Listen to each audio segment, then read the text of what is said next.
Excellent. Thank you so much. So, welcome everybody to Vocabulary. It's more than just about words.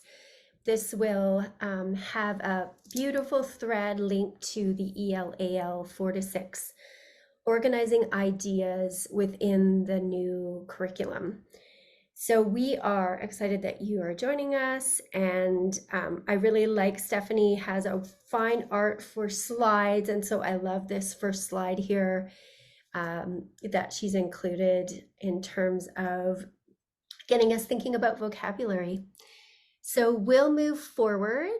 Please use the chat at any time and let us know your thoughts, your perspectives, and turn on your mic too. We always appreciate that if that's something you're comfortable with.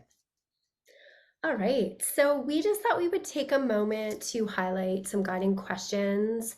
And I like how Stephanie uses guiding language as well.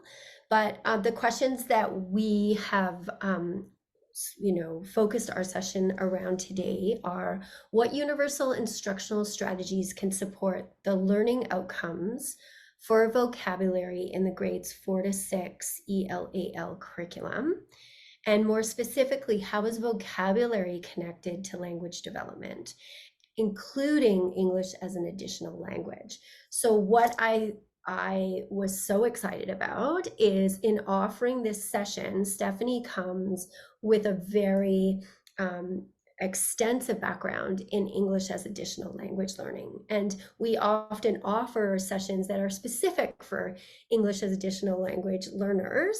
But what we do know is those practices are just beautiful for our whole class and to be implementing with all of our students. So that's really the focus for today, which is very exciting for Stephanie and I.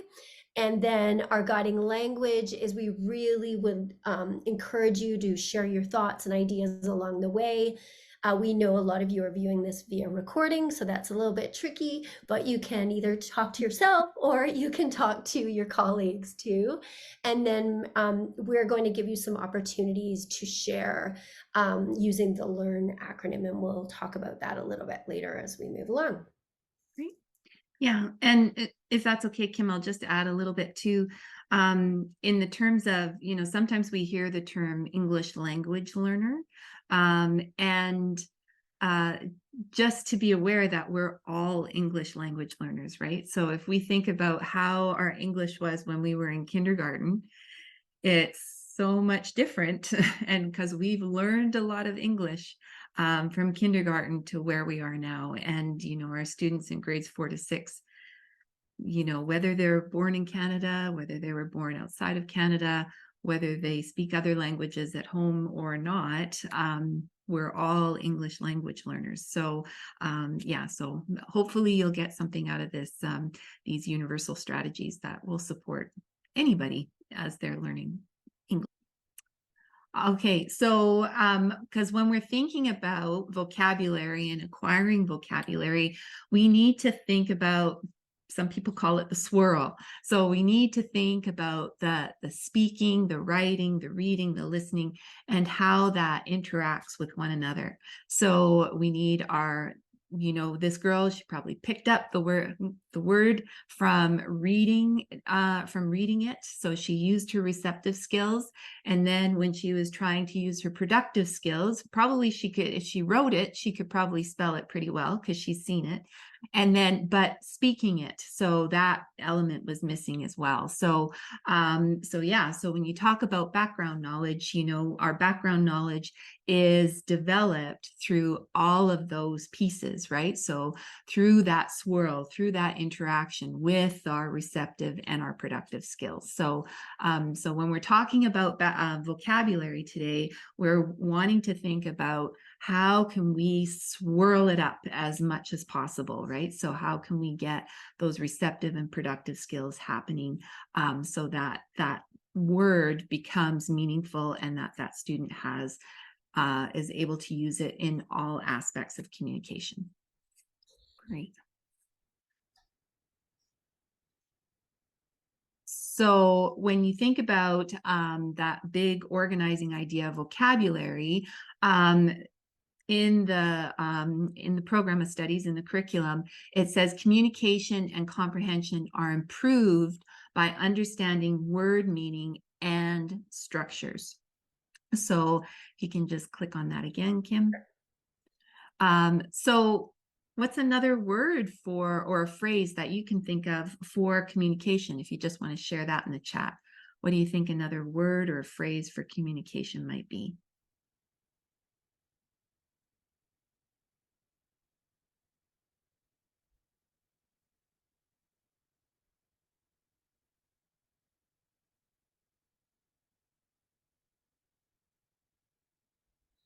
Yeah, conveying. Awesome.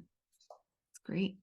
Writing, presenting, speaking, listening, speaking, reading, writing. Yeah, we're using all of those to communicate. Awesome. Great.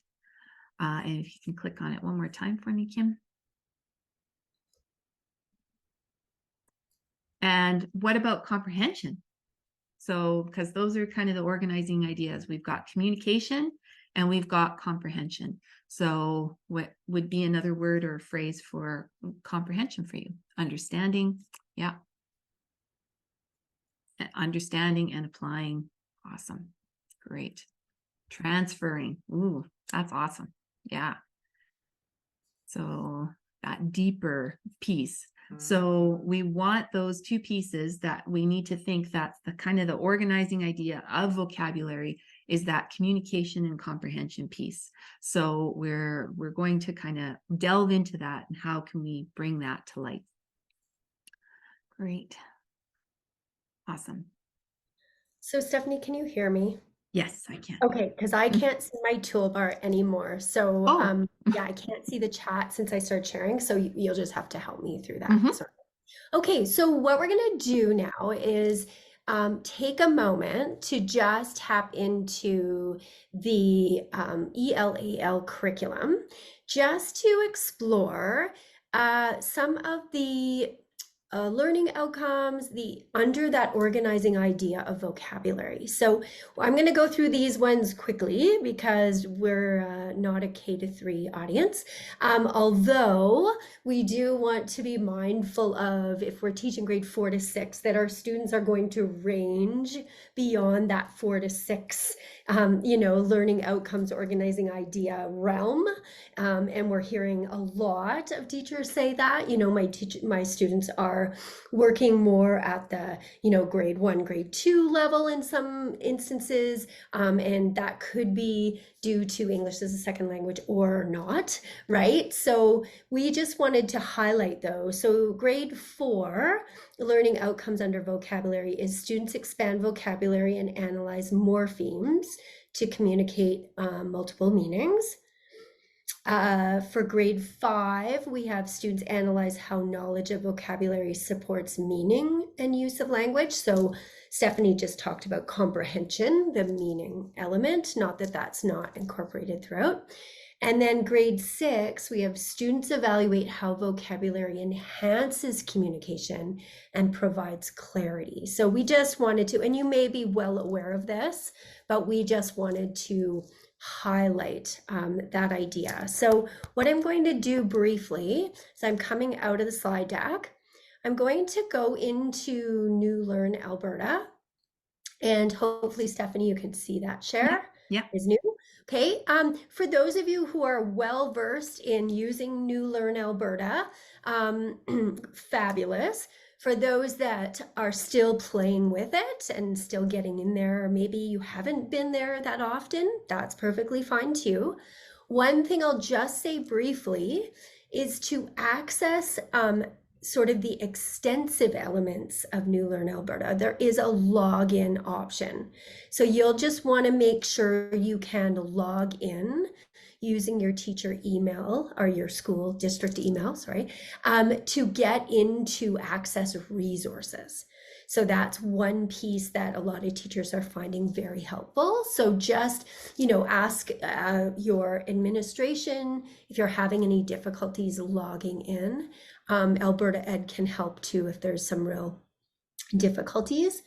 But once you get here, we're focusing on English language arts and literature. So I'm just clicking on that. And then I'm just going to go to grade 4 as our earliest grade that we're focusing on for this particular session. So in grade 4, if you scroll down, you'll notice that there's organizing ideas that are, that go across multiple grades. But what we're focusing on today is the one that focuses on vocabulary. So without trying to make you too dizzy, I'm going to scroll down and you're going to see the multiple organizing ideas. So we had text structure, oral language, which is still very important, and we get to vocabulary. So once we get to the vocabulary organizing ideas, you'll notice we have guiding questions, learning outcomes, and then the knowledge, understanding, skills, and procedures. So we're not going to spend, our session is not about being here the entire time. We just wanted to highlight where you can find it and just give you some direction as to playing with New Learn Alberta. Now, we did want to show you that there is a little tiny lowercase I beside learning outcome in each of the boxes. If you highlight it, it turns green. There's a little lowercase I, and that's a bit of a hidden treasure. If you click on it, it will take you to a screen where you have some options to dig deeper. And the one we're going to highlight just for time's sake today is resources. Now I realize I'm not logged in, so this is going to show you that I will get some resources when I'm not logged in, but when I'm logged in, I'll get the vast array. So here, you're going to get resources that align with that learning outcome. So Stephanie, do you want to step in and add any pieces here? I don't want to go too deep because we got a lot of great vocabulary. Yeah, well, and just to add to that, just the resources tab. Like once I found that hidden I was like, oh my gosh, look at all these. And the lesson plans, the extra resources, things like that. There's even some online readers as well that you can implement. I really like how as well, if you look at the top toolbar there, that it talks about the competency progressions, the literacy progressions. So if there's any differentiation that you need to make, that this can help you adjust your planning and as well. So yeah. Great. And you'll notice here there's a little red lock and then a green lock. The red lock is locked because I'm not logged in. So once you log in, you would get access to unlock all of the resources. So just to emphasize that. And it's kind of nice that I do go in not logged in because it does show that that variation is there. So. All right. So any questions in the chat? And again, Stephanie, you're going to have to help me because I don't have that view, but any questions in the chat? Anybody have any wonderings about that accessing New Learn Alberta or specifically the vocabulary organizing idea in this sense? To highlight for you as well, just we kind of did a little bit of a map of some of the big concepts that are kind of come to the front in this organizing idea. And so the three kind of major ones are figurative language, word origins and morphemes, and strategies as well. So if we break down figurative language, then we'll see that grade 4 kind of deals with personification, analogies, and idioms. Grade 5 with similes, metaphors, analogies. And in grade 6, also expanding that knowledge of similes, metaphors, and analogies, but also adding palindromes because they're fun. Palindromes are fun. And but through all of those tied to figurative language, but through is also that tier 2 and tier 3 words. So we'll be touching on that and what that means for vocabulary instruction as well. And then grade 4, 5, and 6 also deals with word origins and morphemes. Grade 4 more focused on the suffixes. Grade 5 affixes. So we've got, all range, the beginnings and the ends of words, and then the prefixes, and also looking at the influences of word origins as well, and what role that had to play with the English that we know today. And we'll also be talking about how it's still, making an impact.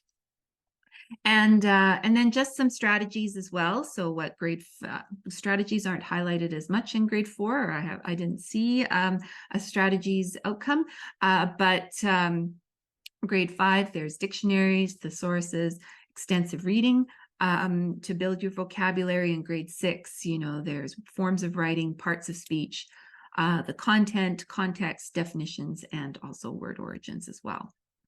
So so that's just kind of an outline for you to kind of see the big ideas that are present in that organizing idea of vocabulary. And me being thinking about our students who are adding English to the languages they know, and also for our students who are just continually adding to their knowledge of English as well. The ultimate goal is communicative competence. And when we think about that key organizing idea, communication and comprehension are improved by understanding word meaning and structures. This idea of what communicative competence is, the ability to understand and use language effectively to communicate in a wide variety of contexts and for a wide variety of purposes. So when we think about language, so I'm using a type of language right now for doing this presentation, but I probably wouldn't be speaking about communicative competence with my kids around the dinner table or something like that, right? So when you're trying to make your way around the hallway, you're going to use different language than if you're trying to persuade somebody to buy a product or whatever it may be, or play with them. So I just wanted to point out some of these features. There's kind of 4 kind of quadrant areas. Yes, I can get you a copy, no worries. Then just thinking about the 4 different areas that make up communicative competence. So there's the linguistic features, the strategic features, those sociolinguistic features, and then discourse as well. So thinking about how our understanding of ideas and how they're connected through patterns. So I just wanted to highlight where some of these ideas from our concept map here, how they relate to communicative competence. So, and so obviously, linguistic, we want to understand and use the vocabulary, and but then also we want to have those strategic pieces of that, because we want to achieve conversational and written fluency. So the more vocabulary we have at hand, the better we can communicate and have that conversational written fluency. Sociolinguistic, that figurative language really comes to the forefront when we're talking about figurative language in those cultural references. So we've got idioms, we've got expressions, we've got the background knowledge, which somebody pointed out too, that it's not crotcheting. If she had some background knowledge about how to pronounce that word, then some of that figurative language can come out as well.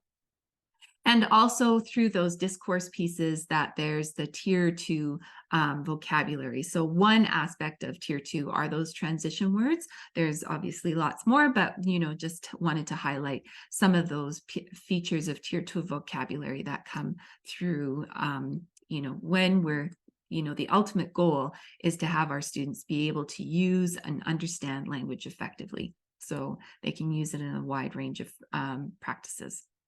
All right. So I've put a couple of activities in here, just for activities that kind of meet in that quadrant of cognitively demanding, but context embedded. So where we can kind of get students to notice a lot more. So maybe instead of just giving word lists and things like that, but where students are actually seeing the word in context. So for example, this true false example. So read the statement and write true or false.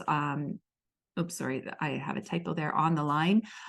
So if you have a dozen cookies, you have 10 of them. So, or if you touch the blade of a knife, you might cut yourself. So that they're actually have the opportunity to see the word as it's being used, and then showing their understanding of that word, instead of trying to pull from the thousands and thousands of words that are available to make this statement either true or false. So that, the highlight, so maybe there's particular words that you want to focus on over the course of the week. And, here's some examples that you may want to, constant or have opportunities for students to build it into their long-term memory with activities like this. So just some of them. Close sentences, even error identification, like that's a lot of higher level thinking when you're thinking about it. Sorry. And then so if students are able to identify how the word is supposed to be used appropriately, then that can help in their own writing and their own use of using that word. So there's a few there. That's taken from Keith Foles's vocabulary myths. So he talks a lot about moving away from the word lists and having students memorize those word lists, but actually, getting students to engage with the words in higher level thinking activities. So I think these suggestions are so amazing in terms of getting students to think, mhm. right? And also to bring back something we've already talked about is student talk time. So I love adding the element of doing it, independently, but also the students having opportunity to talk and have conversations using these different experiences. Yeah. Yeah. And there's lots of ways to incorporate that talk, like either partner sharing, or maybe you have an inside outside circle, or conga line, or four corners, or whatever it may be. So there's lots of different ways to get students in those structured kind of ways to talk. So Awesome. good. Thanks. That's great. Okay, I think this is going to start, but just given what Stephanie suggested, I'm going to stop this for a second. I'm going to go to the next one because this is a specific example of a technique called traverse talk. And this may be something that you use on a regular basis. And if so, we would be so happy to have you post in the chat. I use this, this is how I found it works. This comes from a initiative in the UK called School 21, and you may have heard of it, but excuse me, but they really spent a lot of time looking at the power of approachable language. So really teaching students the eloquent dynamics of having engaging conversation, keeping it polite, but also stressing their points, right? So what I really like about it is how they can have an opportunity to use the vocabulary they've learned, which is a great segue from what Stephanie just shared in terms of some experiences. So this is just a minute. I'll share it just to give you a glimpse into this traverse talk activity. We're going to start with a traverse, and we're going to have a couple of different discussion points that you're going to talk about with different partners. A traverse is a tool for facilitating talk. The first thing we would do is children line up and face each other. You could give a talking point and then they discuss. First talking point, wheelchair users can't play sport. I disagree. Partner A needs to say something and then partner B responds and then partner A feeds back. And then the traverse moves along, so they work with different partners after that. Our next talking point is Boys shouldn't wear pink or play with dolls. Off you go. Traversing works really well for making sure children have a range of different talk partners very quickly.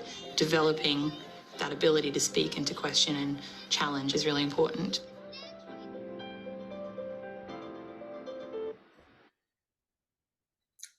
So a really interesting, something you may, very likely be using in different formats. But just something to contemplate in terms of vocabulary, them having opportunities to use a particular set of vocabulary. You could tweak your provocation to initiate and to inspire them to try to use those words in context. Stephanie, did you want to add anything to that? Yeah, well, and just, yeah, the piece about how talk really kind of builds the community in the classroom, right? So because as this example shows, you have to be comfortable to be able to just quick on the spot talk to a new person, because sometimes when we do just share with your partner, that partner may have been just sitting next to you for a number of weeks or a number of months or whatever it may be, and just building those ideas is ideas like that just kind of expand that knowledge. Yeah, I really like that. We're going to start again. Yeah. Okay, And so that kind of ties into that. Oh, sorry, you were going to talk about yeah, I will actually. And I was thinking I'll go back. This one's probably going to start again. Maybe not. Okay, so this was my wondering in the chat, if you are open, if you're using this as a podcast and you're moving and walking, no problem. But we just wanted to offer this opportunity. So given what we've talked about so far, so in terms of cognitive overload, in terms of learning vocabulary and having opportunities to talk about it in multiple contexts, attaching to schema. I love that part to get it into long-term memory. In the chat, as you listen to, and you might have seen this news clip before, what does it make you think of when you hear the of a language environment? It's made up of two kind of like a natural and an instructed environment. So if you want to click to the next one there, Oh, yeah, Kim, for sure. me, please. Yeah. So a natural environment is just those settings where we use language to carry out daily life. But I want to add to that and say that daily, sometimes when we see that word daily life, we're like, oh yeah, so I'm going to the grocery store, I'm going to the movies or whatever. But when we think about students that their daily life is in school, quite a large portion, significant portion of it, right? So about, what, 6 hours or so, that's a quarter of their day. And they need that language to carry out the language of school. So what can we put in those physical spaces that they can tap into their schema, and make that invisible visible as well. So, and then also the instructed environment. So thinking about having those opportunities where we provide formal instructions so that students can come to that language as well. So and providing those spaces. So, when we're thinking about the natural environment, again, thinking about that traverse line, thinking about, maybe you have visuals on your walls, that may be anchor charts, or that may be, some other types of visuals that connect to words. So that students can kind of navigate the space and draw from that, right? So that they're building off of that. I'll just get you to click on the next two bullets, and then about cognitive space. So thinking about, that quadrant again that I showed you, but what are learners expected to do with the language? Are they expected to do cognitively undemanding tasks with context reduced or context embedded, or are they given cognitively or demanding tasks where the context is embedded within it, or the context is reduced? So we want to think, what are they doing with the language? And are they need to justify their opinions? Do they need to compare? Do they need to contrast? Do they need to, just navigate their way through the hallway, whatever it may be, and that use polite language, so, and as you said in the chat, that this boy, he's having frequent conversations with adults who use adult language. Again, those interaction demands shape how a learner comes to understand and use that language. So, so if we're, giving some expectations and laying the groundwork for students to have that vocabulary accessible to them, then and give them opportunities to use it in meaningful ways, then that's how learners will come to and understand and use language as well. So hopefully that makes sense. Yes, thank you so much. And this is, to me, the beauty of talking about vocabulary and bringing in your expertise around English language learning, English as an additional language learning, because I'm not, and I'm going to speak for a teacher where that is not my background and expertise, that I would not necessarily think of these. Yeah. Like thinking of the physical and cognitive spaces and language, right? Yeah. So thank you. And thank you for elaborating on those areas. Yeah.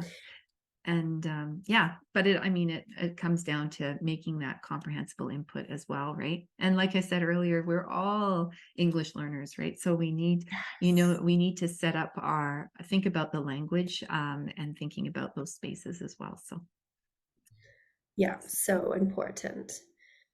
And, we're going to tap into this a little bit as we move along, but also thinking about, students' home languages.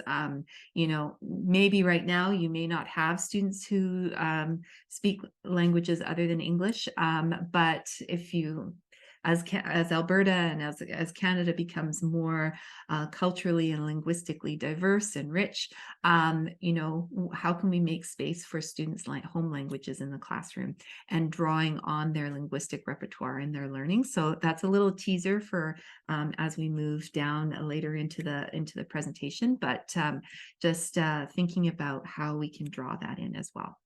If it works for you and the rest. So yeah, we'll just plant the seed about morphology and word origins, like this topic that we're going to, or this kind of concept that's in the organizing idea that's associated with vocabulary. So, we'll watch this short video and then either, you can unmute or you can type in the chat what your understanding of morphology is based on the video, based on your experience. So take that. Okay, here we go. Dev Shaw, if you spell this next word correctly, we will declare you the 2023 National Spelling Bee Champion.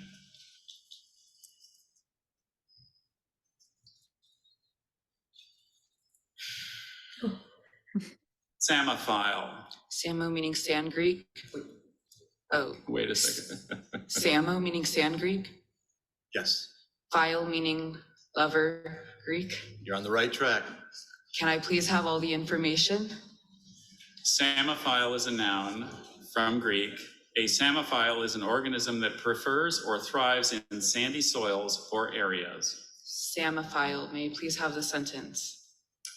Any samophile, for example, a cactus, would flourish in the Arizona desert. Can you say it for us? Samophile? Samophile. Samophile. P-S-A-M-O-P-H-I-L-E,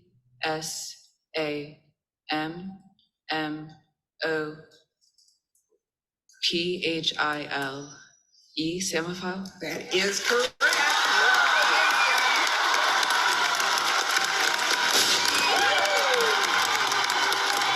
I had to wait for the confetti part. Love that. Such a good video. Oh, sorry. I just wanted to play it again. Okay. So we have experience with morphology, and yeah, if you want to unmute or put your hand up or type something in the chat, what's your understanding of morphology? What do you think it is? Right? The structure of words. Appreciate that we know the word origin allows the selection of specific spelling patterns. Yeah. Yes, because like he said, oh, Greek, Samuel. Oh, so that must start with a P, obviously. So awesome. The ology. Oh, way to go. So we're using morphology to understand morphology. Orology means study of, and morph means change. Love it. Right. So yeah. And then the study of how words can change. Awesome. Thank you so much. So maybe I'll just quickly go over this slide here, and then just highlighting that morphology is one of the universals of human languages. So it doesn't matter which language we speak, there is a morphology to all languages. So that study of how words can change. So Kim, if you just want to click through as we look at what's under the umbrella. So the first set is phonology, and that's the set of sound patterns and the rules that govern how they can be combined. So if we're thinking about the earlier grades in terms of phonological awareness and things in our curriculum too, that we're looking at the study of sound patterns. Okay, and the next one, and then morphology, just to expand on that, what you were saying there, Shauna, but morphology is the units of meaning that make up the words of a language and the way those units of meaning can be combined. So, so even if we think about units of meaning, like we looked at morph and we looked at ology, but even the simple little S, that is part of morphology, to change that into plural or ed and to change it into past tense. All of those pieces are linked to morphology as well.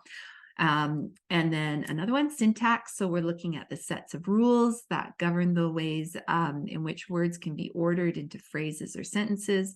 And the last one is the semantics, and that's the meanings that emerge from the previous three elements. So sounds, word order, meanings, and word order patterns. So so all of those pieces, and if you can click one more time, have something to do with grammar. So so all of these are going to play into grammar, but that vocabulary organizing idea is how we can communicate and comprehend those vocabulary words. Great. And then, also building into how we can link it into syntax and all of those pieces. Great.